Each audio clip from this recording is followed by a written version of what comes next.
Welcome to the Aging Boomers. I'm your host, Frank Sampson, and on the Aging Boomers, we discuss many of the issues facing boomers, their parents, and an aging population today. And I'm always excited for our shows, but especially excited today. We have Sheri Snelling with us from the Caregiving Club. But before I introduce Sheri, I wanted to, first of all, just thank everybody for all their support, going in and subscribing on iTunes, the Aging Boomers, and register subscribing and downloading shows, and also downloading our app on iTunes. On your phones, on your Android phones, and on your iPhones. So thank you so much for your support, and please tell your friends and family about it and send it on. We feel this is a necessary information to inform families as our population ages. And also want to announce our sponsor of the show. Sponsor is Elder Care Resources USA.com. Information for an aging world. On that website, you can enjoy informative articles, watch videos, download helpful guides, and learn from nationally recognized experts and connect with key local providers. So visit eldercareresourcesusa.com, and it will also connect you to some of their local sites throughout the country as well to get great information on local providers. So thank you to eldercareresourcesusa.com. With us today is Sheri Snelling. I've had her on the show before we started podcast. First time on the podcast when I just was doing a radio show. And Sheri is the author of A Cast of Caregivers and a nationally recognized expert on America's 65 million family caregivers, with a special emphasis on how to help caregivers balance self-care while caring for a loved one. She is a media contributor, speaker, consultant, and CEO founder of the Caregiving Club. So Sheri, thanks so much for joining us, and welcome to the Aging Boomers. Well, thanks, Frank. It's great to be back with you again. It's great to have you back. So, maybe we could just start out. I know we want to talk, we're going to talk a little bit about the sandwich generation today, but before we do that, tell us a little bit more about your organization, the Caregiving Club. Sure. So, I started the Caregiving Club a few years ago, and the purpose was really to try to get as much good information, guidance, help, resources out to the caregivers who are often feeling that they're all alone and they're struggling and they don't know where to turn. And, we have this wonderful resource called the Internet, but very often there's just so many resources that we find, and it's hard to know which ones are really good. So I really started the Caregiving Club with the purpose in mind of writing articles. As you said, I contribute to places like Forbes.com, PBSNextAvenue.com, which is dedicated to the baby boomer generation, and Huffington Post and others. And I wanted to get these articles out there talking about different topics and then guiding caregivers to great resources. So that was one part of the Caregiving Club. And the other part, as you said, is the consulting part. And that's really influencing companies and different organizations to really understand and support this caregiving population that we have. Because at the end of the day, we're so focused on healthcare, and we don't realize that the largest volunteer healthcare workforce in our country are family caregivers, and they need our help. And so we have to understand what they're going through and what resources they need to do that job, which is so critical for all of us. Well, it's great what you're doing, and thank you for doing what you do. It's a great site. And how would people get to the site and learn more information? Sure. So the caregivingclub.com is my website. That's where you can find a lot of my articles. There's a lot of information about resources and different links. And I have some videos. I think we're going to be talking about Me Time Monday coming up here when we talk about self-care. So there's a lot of different things on that site, but that's the best resource for you to find everything that I'm doing and what I'm involved in. Great. We're going to talk about a few different things today, but one thing I want to start out with is the sandwich generation. I know it's a term people hear about, and I would think most people understand it, but maybe you could, define it. And, I know when you say it, it's kind of a term that people smile and, the sandwich generation, but it's really becoming a serious problem. And I want you to explain more, again, what it is and how large of a group are we talking about here? Sure. As you said, sandwich generation is kind of that media buzzword that's out there, and a lot of people may not understand what it means. And what it really describes is that collection of caregivers who are not only maybe having children who are still at home under the age of 18, or perhaps they've just graduated from college, but they've come back home to stay with mom and dad because, it may be hard to find a job out there. But they're also caring for an older parent. So it comes from the fact that as a caregiver, you're sandwiched between caring for two different generations. And what's really interesting is, we often think that this is a typical baby boomer role. We've got aging parents, we're all living longer, we've got our kids coming back home. But Pew Research actually did some research about a year ago and found out that there are actually more Gen X generation caregivers than baby boomers now. So this is not just something that is going to hit us in, our 50s and 60s. We have a lot of people who are in their late 30s or their 40s who are now encountering this sandwich generation caregiving dilemma. And I often talk about it as the 3 C's. You've got children, you've got career, and now you've got caring for a parent, and that's a juggling act that's really tough, and the ball that's getting dropped is the ball that says me, and that's why I focus so often on helping caregivers keep that balance, keep all those balls in the air, and don't drop that ball that is talking about self-care. Yeah, it's interesting. I mean, you hear these other statistics, but when you put it all together, kind of makes sense. And the first statistic you hear about is the children, may be living at home longer. They're getting married later. So there's still issues going on with the children. They still might be on mom and dad's payroll. And then even though people are living longer, you hear more often about people with cognitive issues even younger today. I mean, I deal in this business, and I can't tell you how many people I run across in their 50s and even early 60s being diagnosed with some form of dementia. So are you seeing that it's even squeezing more in many cases? Yeah, I think what we call the silver tsunami, which is this aging population, we are living longer. And as you said, living longer is wonderful, but it also brings with it certain issues with our health. We know that 1 out of every 2 Americans over the age of 85 will develop dementia. And that, as you said, is such a huge dilemma for families. So it's a real struggle as we all get older. We've got aging parents who really need our help. And the system we haven't really fully addressed the fact of what are the supports for not only the senior population, but also then these caregivers who are struggling to, hold down a job. We know 7 out of 10 caregivers work. So, you've got your responsibilities to your job or your career, your responsibilities to your younger family and spouse, and now you've got your responsibility to your parent. And we really need a lot of great resources in place, both in the workplace and in communities, and, through our different state and government agencies to help our society balance this conundrum that we have of just living longer. Yeah.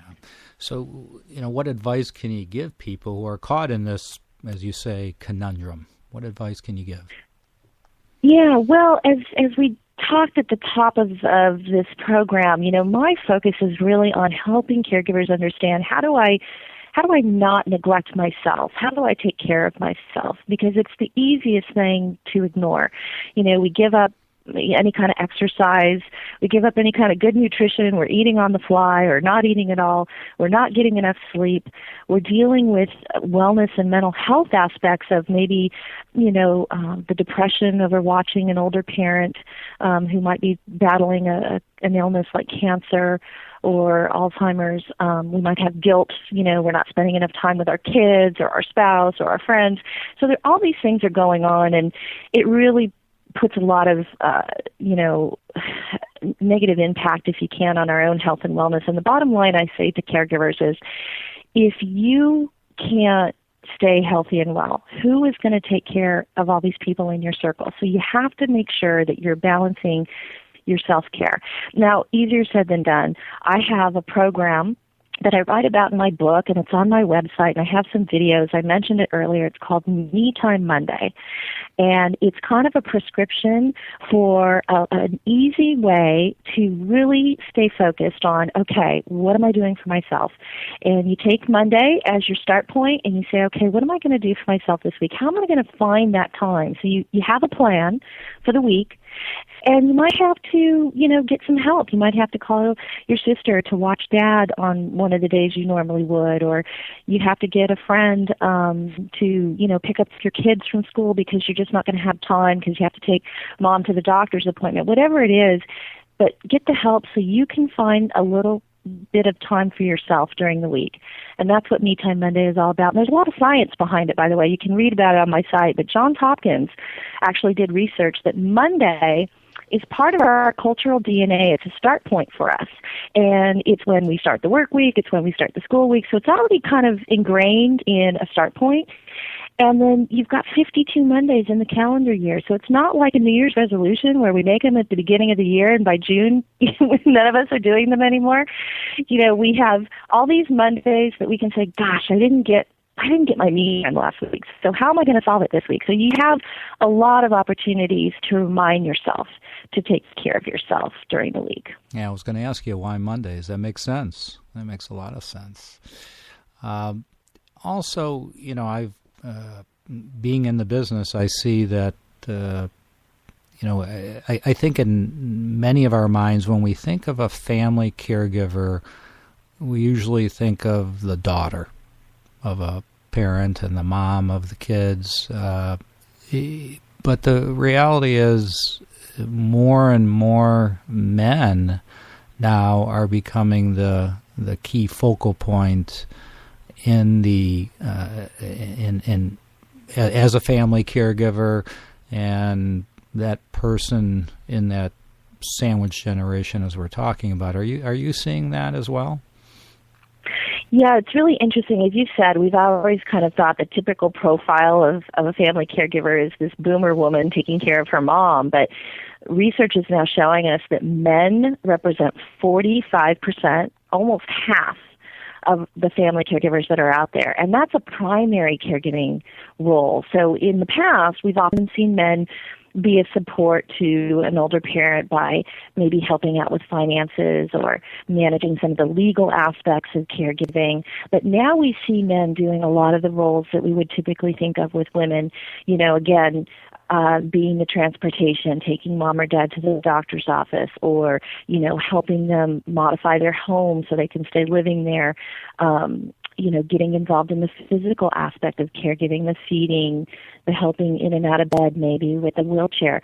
So men are definitely stepping more and more into this role. And what's interesting is the Alzheimer's Association, because we mentioned dementia earlier on, found that since 1996, the percentage of men as the primary caregiver of someone with Alzheimer's has doubled. It's gone from 19% in 1996 to 40% just a couple of years ago.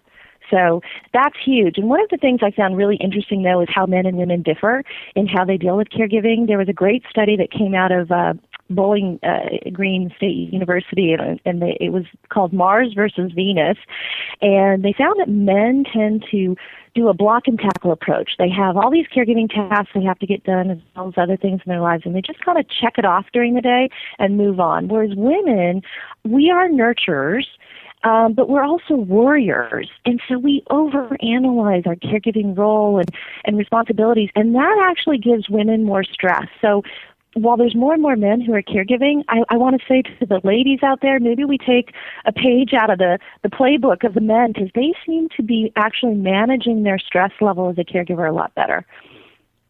How do you, what have you seen as far as families, the adult children teaming up? I mean, is it falling on one person, or more of them working together to kind of take care of mom and dad? What have you seen?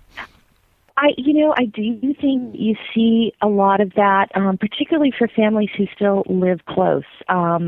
So if, grandma and grandpa maybe just live a couple towns over, or even in the same city, you're going to find a lot of the children are actually helping out, particularly if they, can drive and they can get around. One thing that is a little frightening, and this happens often in more underserved communities, we're finding, though, that a lot of these younger children under the age of 18, when a grandparent has moved into the home, the children are stepping up as primary caregivers, and there's actually 1.5 million children under the age of 18 who are the primary caregiver. They're feeding and bathing and providing medications to either a grandparent or a parent who might have either, certain disabilities or certain illnesses. And unfortunately, the Bill and Melinda Gates Foundation did a wonderful study and found that 24% of the kids who are dropping out of high school are dropping out because they are a family caregiver. So that's a frightening statistic, I think, for all of us. And again, this goes back to how can we help the caregivers, whether you're 8 years old, or 38 years old or 58 years old. How do we help these caregivers so that they don't have to start sacrificing so many things in their lives? Yeah, there's, it's interesting, and in my business, there's just a number of people who want to get involved in the business, and it's not necessarily because, that's the trend, and, so many people going that way, and, what a great business to be in. It's because they've gone through, unfortunately, they've had some experience in their own families, and like you said, there's younger people who've assisted a grandparent or even the adult child who are assisting parents, and they go, it was very, very tough, but I want to go and I want to help others. And it's interesting how more and more people are wanting to get into our industry just because of the experience that they've gone through. Are you seeing that as well? Yeah, I talk to so many caregivers across the country, either when I'm doing speaking engagements or I'm writing articles or doing other things, and I am finding that more and more people are starting to talk about it. It used to be something that you kept silent about. You wouldn't go to work and necessarily say, hey, I'm spending all this time caring for my mom who has cancer. So you kept quiet about it, and that then didn't open up the dialogue to get the help that you might have gotten. But now people are starting to talk about it, and I think that's because, again, the boomers, we're used to sharing, right? That's something that's typical, I think, of our generation, and we're now finding out that so many of us are facing this, so how can we help each other? And it really becomes hey, this worked for me. So I almost find that support groups or talking to other people who have gone through this is so critical, because they are almost the best resource you have in really understanding what is the best service or what really helped you and your family. So I really encourage caregivers to reach out, find a group or find someone who has gone through something similar, and it's a great help. It also kind of unburdens you. You don't have that feeling of being all alone. You realize other people have definitely gone through this. In fact, 65 million people are going through it right now. So you're definitely not alone out there. Yeah, that's good suggestion. So I want to talk about your book. As you know, Sheri, I've interviewed many authors on my show. But I have to tell you, your book, A Cast of Caregivers, is not like any other caregiver advice book out there. Why don't you tell our listeners more about it and why it's so unique? Sure. So a couple things. I think if you were to go on Amazon or Google caregiving books, what you'd find are kind of two categories. One is, as you said, it's that personal caregiving journey. Somebody's talking about their journey as a caregiver and what they went through. And those are always wonderful to read because, again, it helps you see that other people are out there doing this. Or you find kind of more books that are along the lines of, how do you find the best senior living facility, or, how do you do different things? And what I found is a couple things. I wanted a book that did a few things. One is engage people in the fact that you aren't alone, that there are lots of people out there doing the same thing. And one of the ways I did that is I interviewed several celebrities. And I think we all kind of gravitate towards celebrities in terms of, wow, I would have never thought that Joan London was a caregiver, or, that Marg Helgenberger, who was on CSI, was a caregiver. And even though we think, oh, but they've got all the money in the world and they've got entourages to help them, the reality is they may have some better financial resources than the rest of us, but the bottom line is they can't escape the emotional roller coaster of caregiving. They can't escape a fragmented system and their frustrations with what they had to go through. So I found those stories really engaged a lot of people. Those were articles I'd written, and people said, you should write a book. But then I thought, but that's not enough. I want to give caregivers a source book. And so I thought, what's an example of a great source book? Well, the What to Expect when you're expecting books were great. And I thought, well, we need one of those for caregiving.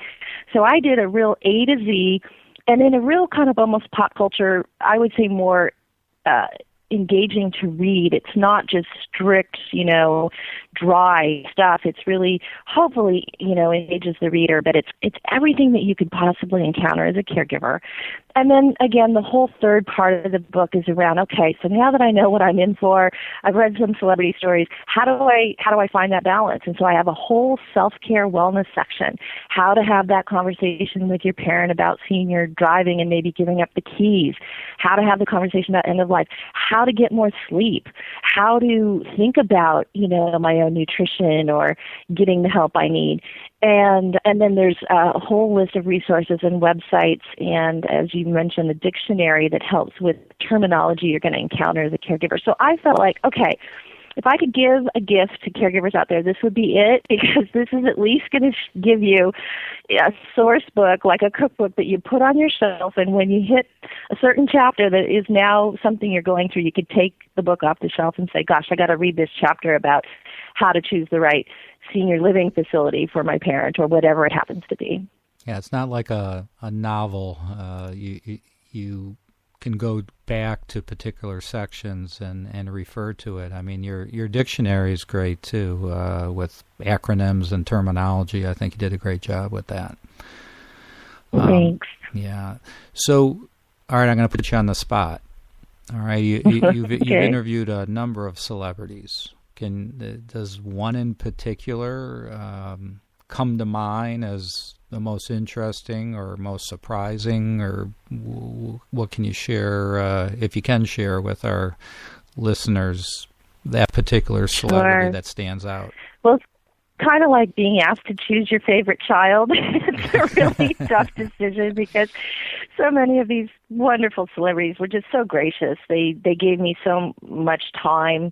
They really opened up about their stories, and I chose different types of caregivers. So, Holly Robinson Peete is a great example of someone who was caring with a father with Parkinson's. At the same time, she was caring for a young son with autism.